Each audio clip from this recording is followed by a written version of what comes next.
ലോകത്തെ അമ്പരപ്പിച്ച മരണമാണ് ഹമാസ് നേതാവ് ഇസ്മായിൽ ഹനിയയുടേത്. ഇറാനിൽ വെച്ചാണ് ഹനിയ കൊല്ലപ്പെട്ടത്. പിന്നിൽ ഇസ്രായേൽ ആണെന്ന ആരോപണമാണ് ഇറാനും ഹമാസും ഉന്നയിച്ചത്. വധത്തിന് പ്രതികാരം ചെയ്യാനൊരുങ്ങുകയാണ് ഇറാൻ. ഇക്കാര്യം ഇസ്രായേൽ സ്ഥിരീകരിക്കുകയോ നിഷേധിക്കുകയോ ചെയ്തിട്ടില്ല. ഇറാനിയൻ ആണവശാസ്ത്രജ്ഞരും സൈനിക കമാൻഡർമാരുൾപ്പെടെ നിരവധി ശത്രുക്കളെ ഇസ്രായേൽ നേരത്തെയും വധിച്ചിട്ടുണ്ട്. അതിനാൽ ഇസ്രായേലാണ് കൊലപാതകത്തിന് പിന്നിലെന്ന് വ്യക്തം. ഇസ്രായേലുമായി പരസ്യ പോരാട്ടം നടത്തുന്ന ഇറാന് ഹനിയയുടെ കൊലപാതകം ഏൽപ്പിച്ച മുറിവ് ചെറുതല്ല. അതിൻ്റെ ആഴം വെളിപ്പെടുത്തുന്നതാണ് ഇറാന്റെ പരമോന്നത നേതാവ് ആയത്തുള്ള അലി ഖമേനിയുടെ പ്രതികരണം.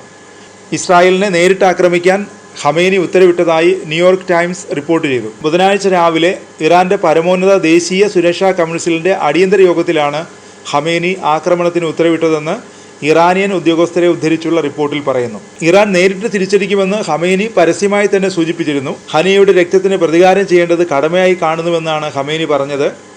ഹനിയ വധത്തിന് കഠിനമായ ശിക്ഷ ലഭിക്കുമെന്നും ഹനിയയുടെ മരണത്തെക്കുറിച്ചുള്ള പ്രതികരണത്തിൽ അദ്ദേഹം സൂചിപ്പിച്ചിരുന്നു. ഞങ്ങളുടെ അതിഥിയെ ഞങ്ങളുടെ വീട്ടിൽ വകവരുത്തി എന്നാണ് ഖമേനിയുടെ വൈകാരികമായ പ്രതികരണം. ഇതിന്റെ ശിക്ഷ കഠിനമായിരിക്കുമെന്നും അദ്ദേഹം പറഞ്ഞു. യമൻ, സിറിയ, ഇറാഖ് എന്നിവയുൾപ്പെടെ സഖ്യസേനകളുടെ സഹായത്തോടെ സംയോജിത ആക്രമണം നടത്താനുള്ള പദ്ധതിയും ഇറാനുണ്ടെന്ന റിപ്പോർട്ടുകളും അതിനിടെ പുറത്തു വരുന്നുണ്ട്.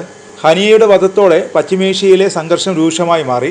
ഇറാന്റെ സൈനിക ആണവ പദ്ധതികളുടെ തലവന്മാരെ ഇറാനിൽ കടന്ന് നേരത്തെയും ഇസ്രായേൽ വകവരുത്തിയിട്ടുണ്ട്. എന്നാൽ ഒരു പലസ്തീൻ നേതാവിനെ ആദ്യമായാണ് ഇല്ലാതാക്കുന്നത്. ഇതാണ് ഇറാനെ ഞെട്ടിച്ചത്. 2019 ശേഷം ഹനിയ 15ഓളം തവണ ഇറാനിൽ എത്തിയിട്ടുണ്ട്. സുരക്ഷിത രാജ്യമായി കരുതുന്നത് കൊണ്ടാവാം ഇത്രയും തവണ ഹനിയ ഇറാൻ സന്ദർശിച്ചത്.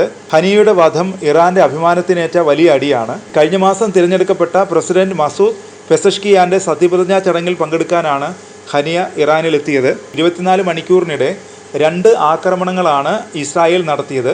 ചൊവ്വാഴ്ച രാത്രി ഹിസ്ബുള്ളയുടെ മുതിർന്ന കമാൻഡറെ ബെയ്റൂത്തിലെ വീട്ടിൽ മിസൈലാക്രമണത്തിൽ കൊലപ്പെടുത്തി. മണിക്കൂറുകൾക്കുള്ളിൽ തെഹ്റാനിൽ മിസൈലാക്രമണത്തിൽ ഹമാസ് നേതാവിനെ കൊലപ്പെടുത്തുകയും ചെയ്തു.